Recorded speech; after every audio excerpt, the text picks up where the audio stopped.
Welcome everyone. I'm here to present my research on comparison of different philosophies on design of geosynthetic reinforced piled embankment, which is known as GRPE. So these are my presentation outline. Moving on to the introduction. So when infrastructure development is done on subsoil, various problems are faced. Some of them are intolerable settlements, potential bearing barriers, and large lateral pressures and movements. So in order to face these ground-related problems, various ground improvement methods are established, and among these methods, GRP stand out due to its comparative advantages. And some of them are settlement is restricted to a minimum, and it has the ability to improve very thick subsoil layers.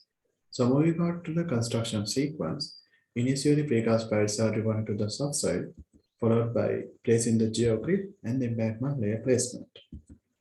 Moving on to the aim and objectives. So the aim of my research was to select the most suitable philosophy to design piled embankment, and objectives were to verify the applicability of Plaxis theory to determine pile capacity, and compare the most widely used analytical methods with our EBGEO and BES, and select the most suitable philosophy between them.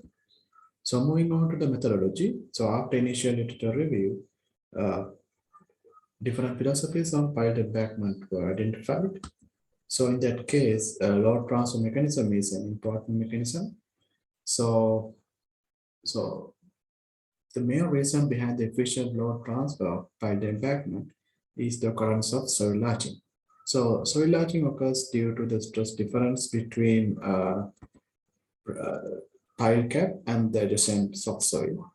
And the soil latching is denoted in dash curves as shown here. So when soil latching occurs, the embankment of load above the soil lattice is transferred directly to the piles, which is denoted as load part A, and some portion of the embankment load that's below the soil lattice are transferred through the geogrid to the piles, which is denoted as load part B, and some portion of the embankment load is transferred directly to the subsoil, which is denoted as load part C. So the total embankment load is the combination of load part A, B, and C, and the total load that's transferred to the pile is the combination of A and B. So moving on to the analytical design methods. So when comparing these methods, the most notable differences are that in the BS method, some single latching occurs, while in the EBGEO methods, multiple latches occur. And also in the BS method, it assumes void exits with the geogrid, whereas in the EBGEO method, it assumes the support from the subsoil is highly influential. So therefore, it includes modulus of subgrade reaction into the calculations.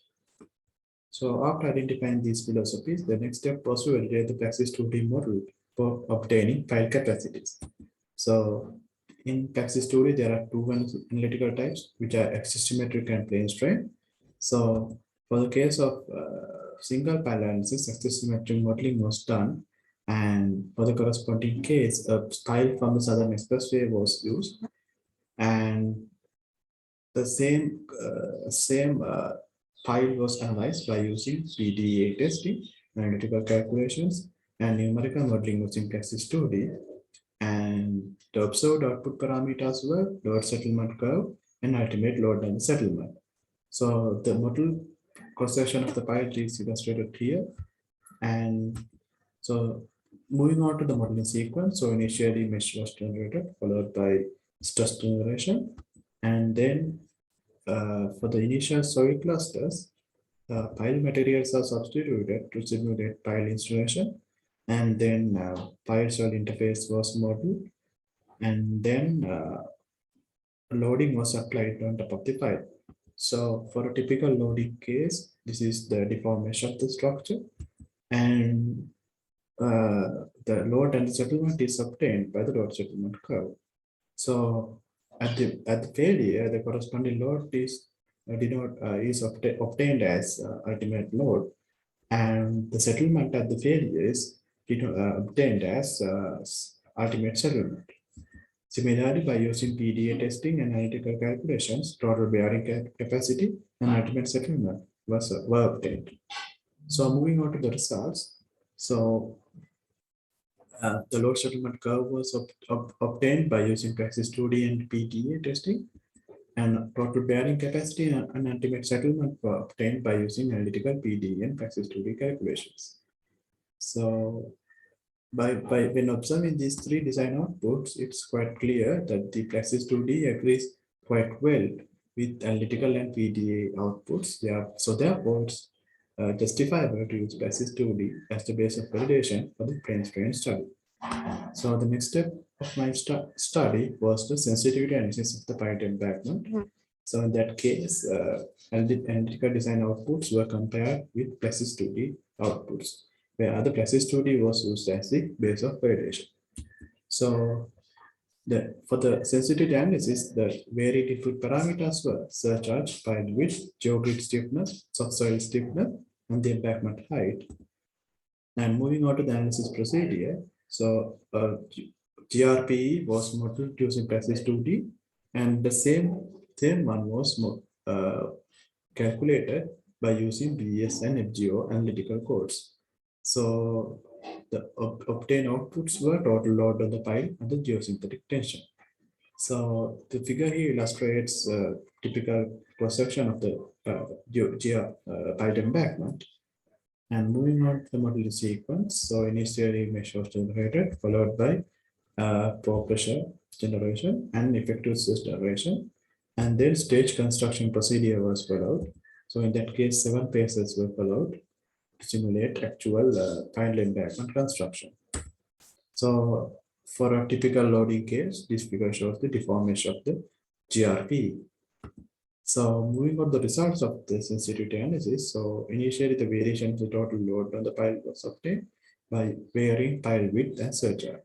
So when observing these design outputs, it's quite clear that the PS outputs are highly conservative compared with other two methods, whereas Plaxis 2D and EBGEO outputs are quite similar to each other.